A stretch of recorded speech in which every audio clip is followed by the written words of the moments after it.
இன்றைக்கு பார்க்கக்கூடிய தலைப்பு வந்து ஏமாற்றம், ஏமாற்றுதல் பற்றி பார்ப்போம்.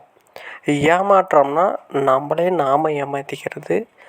ஏமாற்றுதல்னால் நம்மளை பிறர் வந்து ஏமாற்றி போயிடுது. இதுதான் என்னுடைய பொருள். சரிங்களா? ஏமாற்றம் பற்றிய கவிதை பார்ப்போம். ஏமாற்றம் வலிகளின் உச்சம்தான். என்ன செய்வது? ஏய், மாற்றம் என்றால் நல்லது நடக்கப் போகிறது. எதிர்பார்ப்பு அதிகமானதால் ஏமாற்றம் நடமாடியது. எதிர்பாராதது நிகழ்ந்தால் ஆச்சரியமாக மாறுகிறது. இதுதான் ஏமாற்றம்.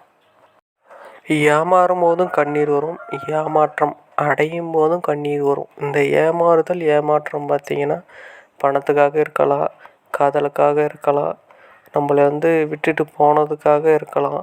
இப்படி பல வகையாக இந்த ஏமாற்றம், ஏமாற்றுதல் நிகழ்ந்து கொண்டே தான் இருக்கிறது.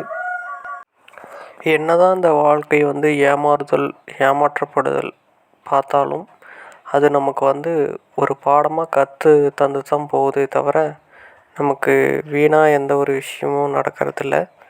அப்படி உங்களுக்கு நடந்த நிகழ்வுகள், ஏமாற்றுதல், ஏமாற்றப்படுதல் நிகழ்வுகள் இருந்தால் இங்கே கமெண்ட் பண்ணுங்கள். நன்றி, வணக்கம். மீண்டும் ஒரு காணொளியில் சந்திப்போம்.